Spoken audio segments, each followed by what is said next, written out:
আমার স্নেহস্পদ ছোট ভাই রিয়াদ শাখার উপদেষ্টা এবং আমাদের কুষ্টিয়া জেলা শাখার সমাজ কল্যাণ সম্পাদক খোকসা থানা শাখার উপজেলা শাখার সম্মানিত সভাপতি এবং আমাদের 4 আসনের এমপি পদপ্রার্থী।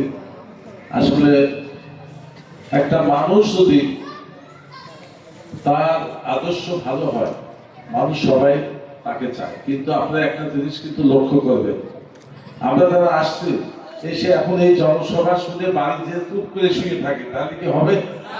আপনার মনে করবেন যে আমরা যে আসছে অন্য লোক বসে আছে, তা কিন্তু না, তারা তাদের মতো কাজ করে যাচ্ছে। তারা কি করতেছে, মানে আশ্চর্য হয়ে গেছে। আমরা তো জীবনে কোনদিন এমপি হয়নি, মন্ত্রী হয়নি, কিছু কিছু সাহায্য আসছিল, একসাথে সবাই নামাজ পড়ি। পরে শুনলাম যে পৌরসভায় যেগুলো আসছে সব মোটামুটি ভাগ বাটোয়ারা হয়ে গেছে, আমরা জানি না।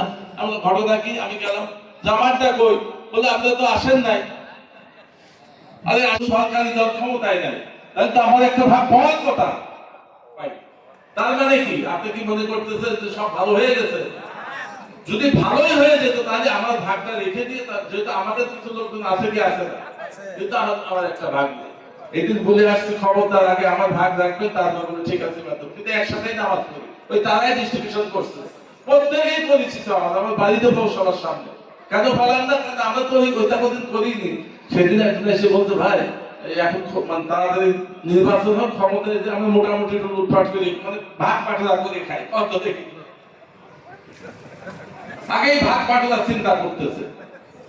তাহলে তাদের যদি আমরা ভোট দিই, এই জন্য আমাদের অত্যন্ত সতর্ক হতে হবে, অত্যন্ত সতর্ক হতে হবে। কি সতর্ক হতে হবে সে আপনাদেরকে বুঝতে হবে। কেউ চাচ্ছে যে আমরা এই স্বাধীনতাই মানি না, আল্লাহু আকবার। স্বাধীনতার যে কি দাম, স্বাধীনতার যে কি দাম আজকে ফিলিস্তিনি বসতেছে। যদি তারা স্বাধীন হতো তাহলে ইহুদিরা তাদের উপর ওইভাবে অত্যাচার করতে পারতো না। এই জন্য আমরা এই স্বাধীনতাকে পেয়ে স্বাধীনতা ভুলে গেছি। আমার ভাই মুক্তিযোদ্ধা এর আগে অনেক ঘটনাই বলে গেছে, সেটা তার সাক্ষী তো আমরাও। আমরা যে মজিবাদের বাড়ি খাইনি তা না, কিন্তু লক্ষ্মীবাড়ির বাড়ি আমার কপাল উঠেছে। এই জন্য আমি বলতে চাই, আমাদের প্রত্যেকটা পদক্ষেপ এত সতর্ক হয়ে পা ফেলতে হবে। আপনি মনে করবেন না যে আমরা চলতেছি, আমরা দাড়ি টুপি আল্লাহ, আমরা ভালো মানুষ, খারাপ মানুষ কি নাই? যখন এই 24-25 তারিখে যে হলো, গণ অভ্যুত্থান হলো, মানুষ কোথা থেকে যে এত আসলো, থানা লুট, এই লুট, বাজার লুট লুট করে বেরিয়ে যাচ্ছে। আমার কাছে ছবি আছে, আমি একটা আমাদের লোককে দেখলাম না যে দাড়ি টুপি আল্লাহ কোন একটা জিনিস নিয়ে চলে যাচ্ছে। তারা কোথায় থেকে আসছে, কোথায় থেকে আমদানি হয়েছে আল্লাহ বাকি জানে, সে ছবি কিন্তু আমার কাছে এখন আছে। এই জন্য আমি আপনাদেরকে বলতে চাই যে আমাদের আদর্শটা কি, আমাদের আদর্শ কি জানতে হবে, মানুষকে বোঝাতে হবে। আমরা এই জাহেলি সমাজ ব্যবস্থা চাই না, আমরা এই জাহেলি সমাজ ব্যবস্থা চাই না। এই আদর্শ বাস্তবায়ন করবো কার নমুনায়? সাহাবাদের নমুনায়। সাহাবাদের নমুনায় ইসলামী আদর্শ বাস্তবায়ন করে আমরা এই দেশকে একটা কল্যাণ রাষ্ট্রে পরিণত করতে চাই। যে কল্যাণ চাই না কে? প্রত্যেকেই আমরা কল্যাণ চাই। আপনাদের প্রত্যেককে আমি আজকে বলে যাই, কুষ্টিয়া ইসলামী আন্দোলন কুষ্টিয়া জেলা শাখার সভাপতি হিসাবে আপনাদের প্রত্যেকটা পাও খুব সতর্ক করে ফেলতে হবে।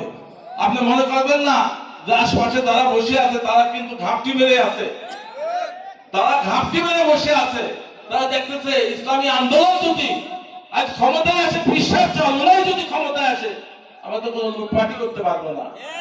আপনারা যারা পুরন মানুষ আছেন, আপনারা জানেন মৌলুম সাহেব বলতেন যে কোনো সময় চোরা যায় না যে থানায় একটা ভালো, এই জনগণ কোনো সময় চায় না যারা চোর বাটপার, তারা কোনো সময় চায় না যে আনোয়ার খানের মতো একজন মানুষ আসুক। একটা আমাদের ইসলামী আন্দোলন যারা করে প্রত্যেকটা, আপনার একটা অপরাধ তাদের দেখাতে পারবে না। আইন শৃঙ্খলা বাহিনীর মিটিং রবিবারও আছে, আমি এক মিটিং এ বলছিলাম প্রথম দিকে যে যদি আমার কোন ইসলামী আন্দোলনের কোন কর্মী যদি অপরাধ করে আমাকে ধরে নিয়ে যাবে।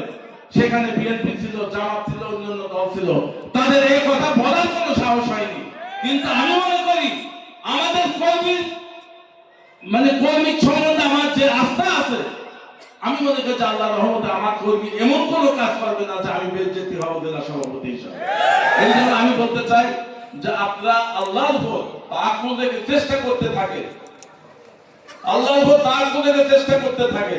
খালি দোয়া করলে কিন্তু হবে না, চেষ্টা করতে হবে।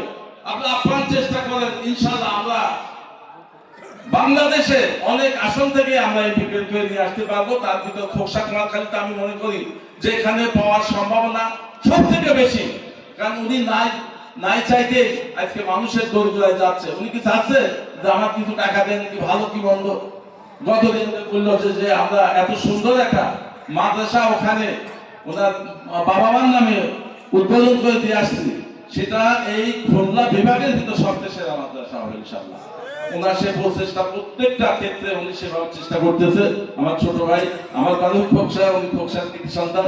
আমি চাই যে আপনারা ওনাদের সাথে থেকে, আমাদের অনেক বক্তাই বলে গেছে যে সামনে পিছনে ডাইনে বামে থেকে আপনারা চেষ্টা করেন। ইনশাআল্লাহ ইনশাআল্লাহ কুষ্টিয়া থেকে আমরা দেখি কতগুলো আসল নিয়ে করিতেই যদি ইসলাম না থাকে আমরা কিসের ইসলাম করবো বলেন?